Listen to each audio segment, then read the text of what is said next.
আসসালামু আলাইকুম।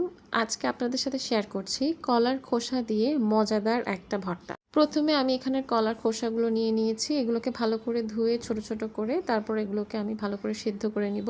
এখানে কিছুটা লবণ দিয়ে আমি সিদ্ধ করেছি। তারপর একটা ব্লেন্ডার জারে আমি কাঁচামরিচ আর পেঁয়াজ দিয়ে এগুলোকে মিহি করে ব্লেন্ড করে নিয়েছি।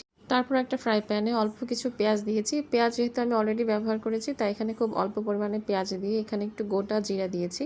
পেঁয়াজগুলোকে নেড়ে চেড়ে হালকা একটু ব্রাউন করে নেব। মোটামুটি ব্রাউন হয়ে এলে এখানে আমি আদা আর রসুন বাটা দিয়ে দিচ্ছি। এগুলো মিক্স করে নেওয়ার পরে তারপর দিচ্ছি আমি এখানে হলুদ গুঁড়া আর মরিচ গুঁড়া। একদম অল্প পরিমাণে দিচ্ছি একটু কালার হওয়ার জন্য। এগুলোকে ভালোভাবে মিক্স করে নিলাম। কিছুটা কষানোর পরে আমি এখানে কলা বাটা দিয়ে দিচ্ছি। কলা বাটা পুরোটা দেওয়ার পরে এটাকে আমি ভালোভাবে মশলার সাথে মিক্স করে নিব।